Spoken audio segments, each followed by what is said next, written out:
Harmony Street was a place where secrets traveled on the wind. In the mornings, the scent of akara danced through the gutters. By noon, it was replaced with coconut oil, fresh okra stew, and dust from speeding kikis.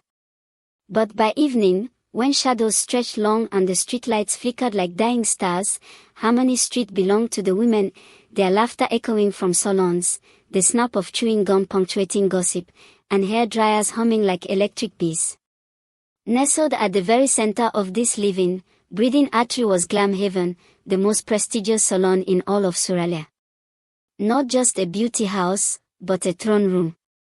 A sacred place. And at its helm was the woman no one could quite explain, Madame Eleho. No sign outside bore her name.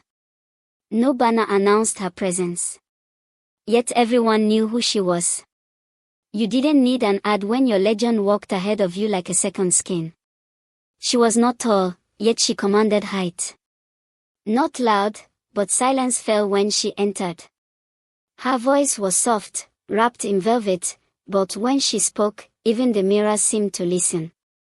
Eleho wore only ankara or lace wrappers with gold embroidery, tied so perfectly it looked sewn to her waist.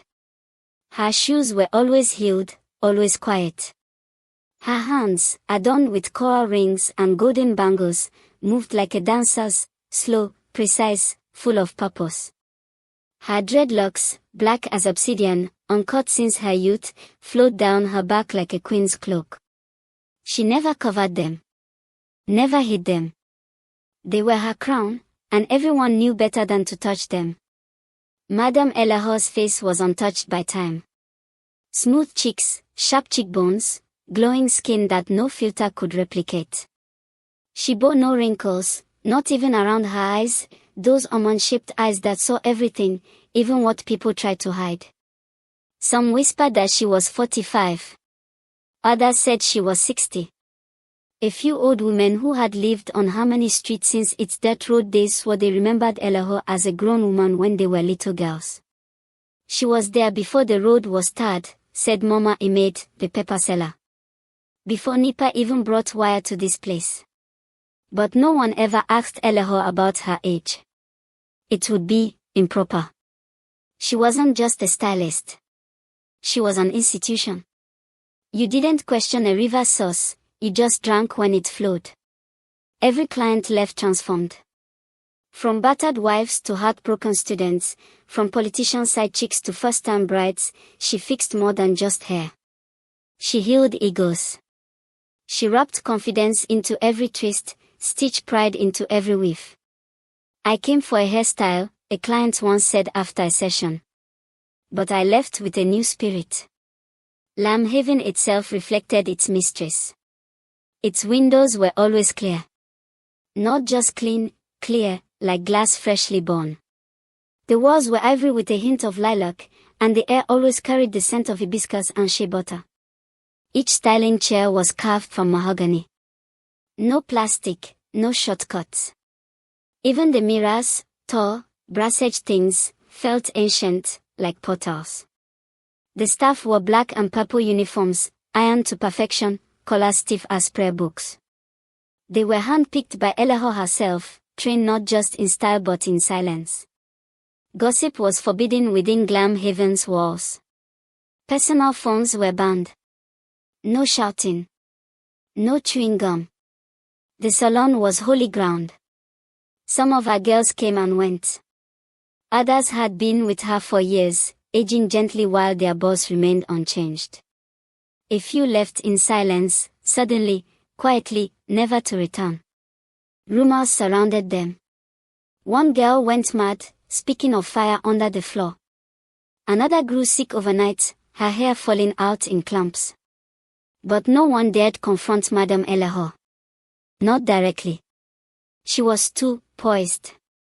Too powerful. If a woman wept in her chair, Eleho would place a warm hand on her shoulder, and somehow the tears would stop. If someone doubted their beauty, she would whisper, "You are not made for blending in, my dear. You were crafted to be remembered." And the woman would smile. And the mirror would nod. But behind Elahor's steady smile and saintly silence was a woman who never truly slept. When night fell and the staff left, Elahor would stay behind. The salon, now dimly lit by flickering lanterns and the faint blue glow of the city beyond the windows, became something else. Not a business, but a temple. She would walk from chair to chair, her fingers grazing the combs, her eyes scanning the mirrors. Sometimes she spoke to them. Not in Yoruba. Not in English. But in a tongue older than the soil, soft and throaty, like wind whispering through trees. The mirrors always replied. Not with sound. But with movement. Flickers. Shadows. Glimpses of things not behind her. On one such night, she sat in her own chair, the golden one in the corner reserved only for her. She leaned back and studied her face. No lines. No sag. But the eyes, oh, the eyes carried the weight of things she could never confess. She opened a small drawer under her vanity and took out a worn envelope. Inside it was a lock of hair, braided tightly, preserved in linen. It belonged to her younger sister, long dead, lost in a ritual gone wrong. Elahor pressed the braid to her lips. We chose power, she whispered. I'm the only one left to pay. She closed the drawer, stood, and straightened her wrapper. Then she walked into the storage room. Beneath the rug. Past the hatch. Down the stairs. Where roots ran deep. Where time had no power. Where the goddess waited. There was a time Madame Elahor feared the dark. That was long before she descended into it willingly. Before she came to know the power that whispered not from the sky, but from beneath the ground, from ash, bone, and breath. Now, the darkness welcomed her. Now, it obeyed her. It was always the same time. 2 a.m. The hour of silence. Of stillness. Of secrets. The city would lie asleep in its own exhaustion. Even the stray dogs would caw quietly beneath broken fences. Not a single generator hummed. Not a cock crowed.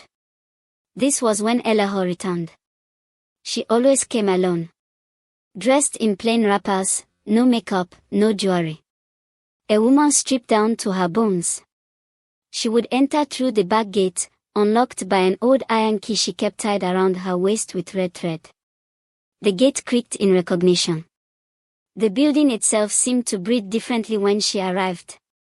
Inside Glam Haven, the air was cool and quiet.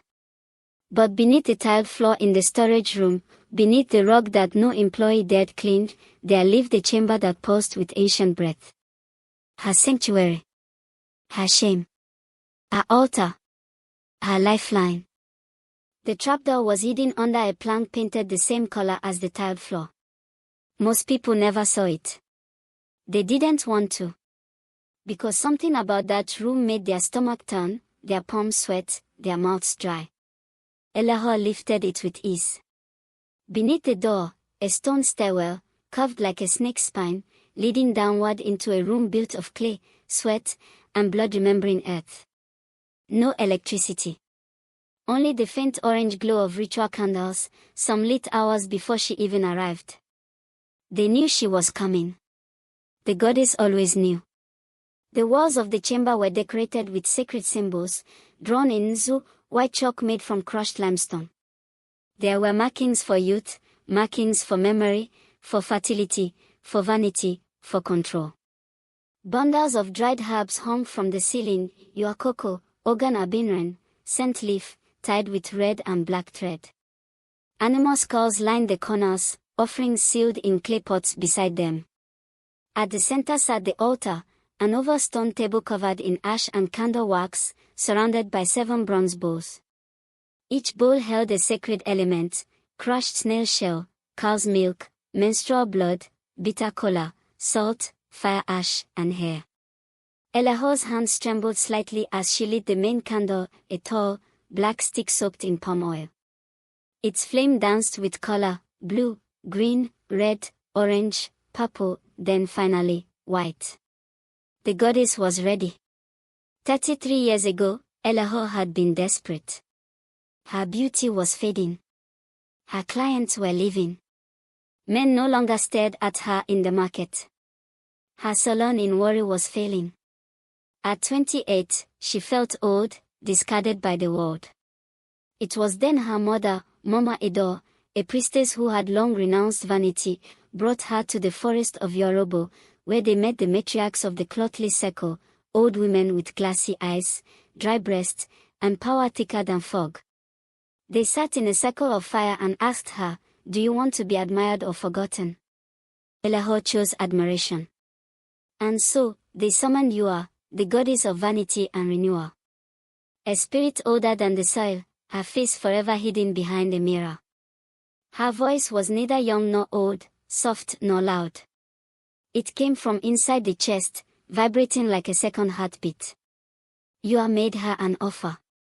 "Feed me the hair of the proud and the beautiful. Once every new moon, offer strands taken from those who love their reflection. In return, you will not age like the rest. But miss an offering, or take hair from the unworthy, and I will feed on you instead." The price was steep. But Elaho had already lost her youth once. She vowed never to lose it again.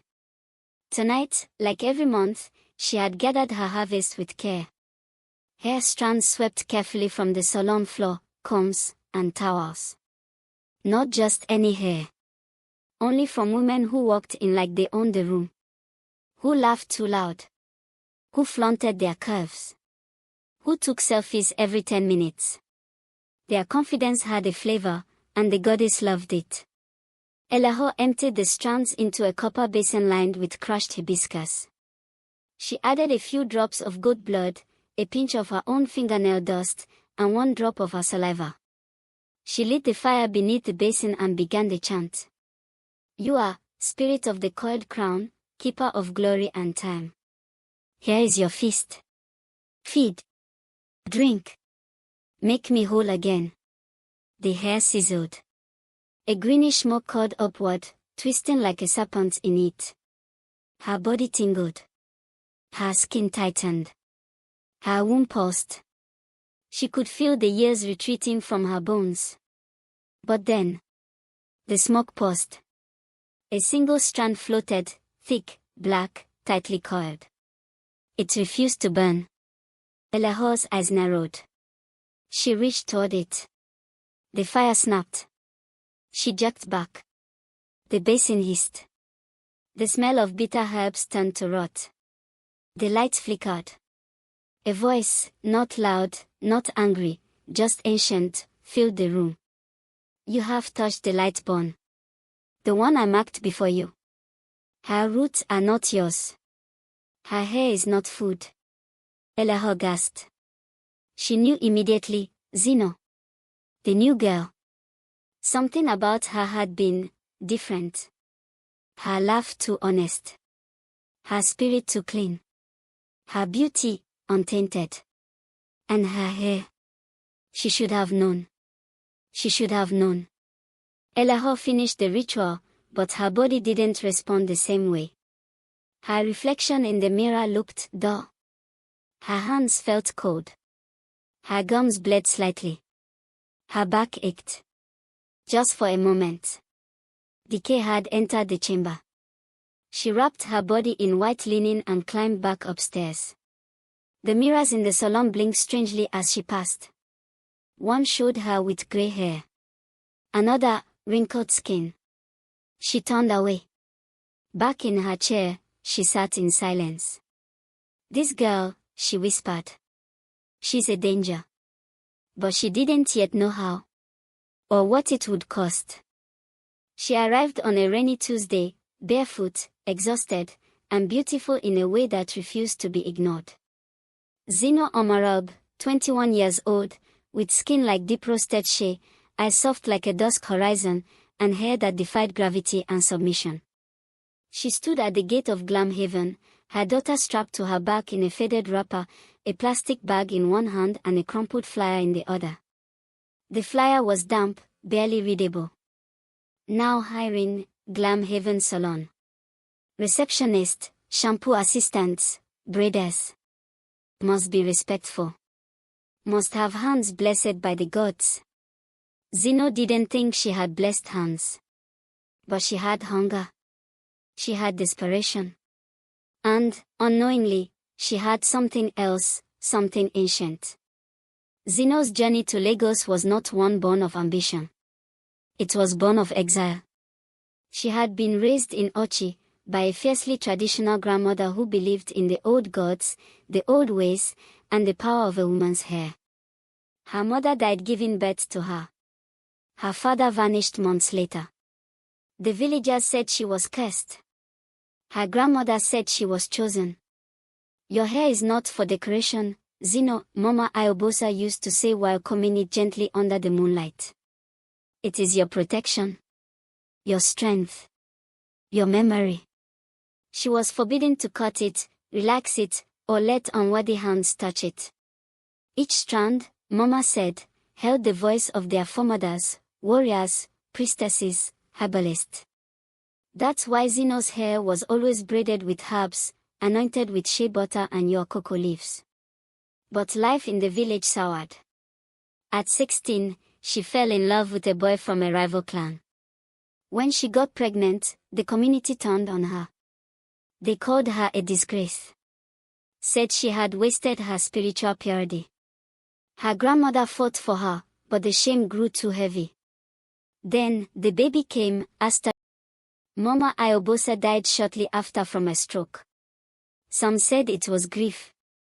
Others said the gods had taken her so Zeno could walk her own path. So Zeno left the village with a crying baby, a heart full of bruises, and no idea where she was going. Just that she had to keep walking. When Madame Eleanor first saw her, she was seated at the reception, reading a ledger. Her girls were busy at their stations. The rain had just started, fat, angry drops slamming against the glass. Thunder cracked like a warning. Zeno entered, soaking wet, her wrapper clinging to her hips, her baby whimpering against her back. All conversation stopped. The stylist turned, annoyed at first, then curious. There was something about this girl, something raw, unshaped, radiant. Eleanor looked up slowly. Her eyes locked with Zeno's. For the briefest second, the lights in the salon flickered. Eleanor's breath caught in her throat. Not out of fear, but recognition. She had seen hair like that before, once, long ago, in a dream she had tried to forget. She stared harder. The girl stared back, unflinching. Yes. Eleanor said finally. Zeno hesitated, then stepped forward. I came for the job. I can wash hair. I can clean. I learn fast. Eleanor stood. Her stylist exchanged glances. Madame never interviewed anyone herself. Not in 10 years. But something about this girl was wrong. Or right. It was hard to say. She looked young, yes, but her spirit felt ancient. Eleanor walked around Zeno slowly. Examining her aura. Not with eyes. With energy.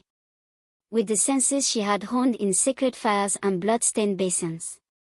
She noticed the baby. The girl's bare feet. The wrapper made of cane that no longer existed in any market. And then, the hair. Tightly coiled, untouched by chemicals. Thick. Long alive.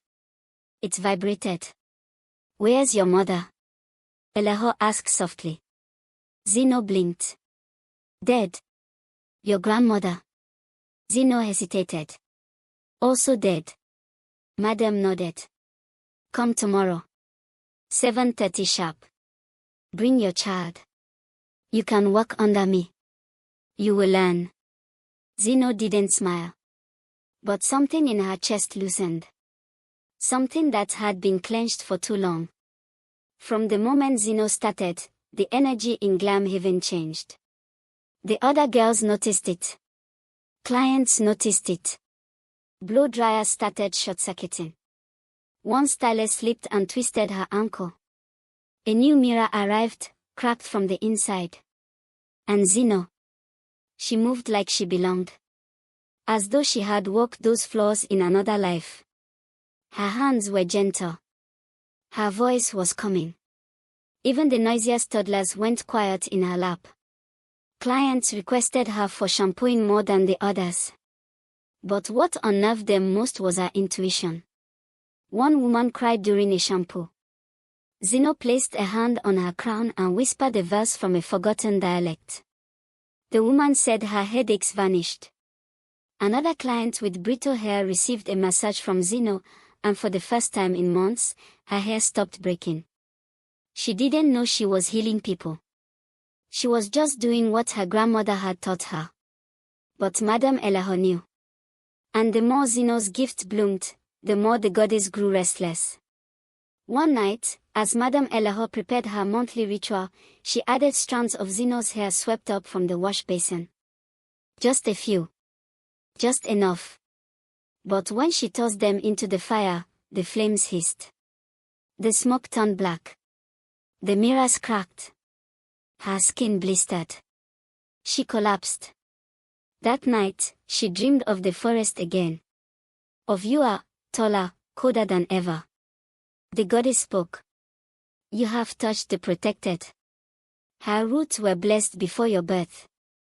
Her spirit is not yours to consume. Defy me again, and I will take your reflection from you. Elaho woke gasping. Her face in the mirror was blurred. Her left eye bloodshot. Her gums bleeding. She knew then that Zeno was more than a girl.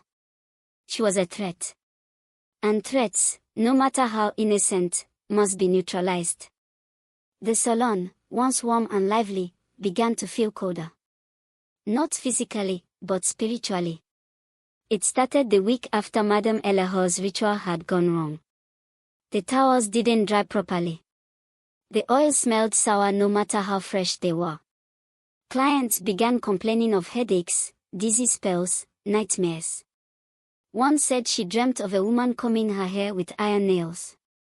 Another wept uncontrollably during her deep conditioning treatment. Even the radio acted up. It played songs no one recognized, ancient harmonies sung in strange tongues, before cutting to silence. The other stylists whispered among themselves. Some blamed it on Zeno. She's too quiet, said Amora, the braid specialist. Too spirit-filled. She doesn't even laugh like a Lagos girl, added Tinu, the receptionist. Who shampoos clients and starts singing in Bini. But Zeno wasn't their problem. The problem was the mirror behind Station 4. It began reflecting strange things. Not just delayed movements, but images that weren't real, or weren't from this world. One girl said she saw herself age 70. Another claimed the mirror smiled back at her when she wasn't smiling. Madame Elaho ordered the mirror removed. But when the carpenter tried, his arm dislocated at the shoulder. He decided to leave it. Zeno's dreams had grown strange. At night, she would see her grandmother standing beside a great Iroko tree, her hands covered in white chalk. Behind her stood dozens of women, their hair wrapped in sky blue cloth, their eyes glowing. Your roots are being washed, Mama Iobosa said in the dream. Be careful where your strands fall. The old one beneath the floor is hungry. Zeno woke breathless. She began tying her hair up tighter. Wearing a scarf. Sleeping with a clove of garlic under her pillow and a dried kola nut tied around her wrist. The signs were everywhere, if you knew how to see them. One Thursday afternoon, Madame Elaho sent Zeno to the storage room to retrieve a pack of combs. The others were busy with clients. The air was unusually hot that day. A storm threatened in the distance, thunder growling like a chained beast. Zeno entered the room and immediately felt it. The stillness. It wasn't quiet. It was void. Like the air had been emptied of sound, like someone had vacuumed out the spirit of the room.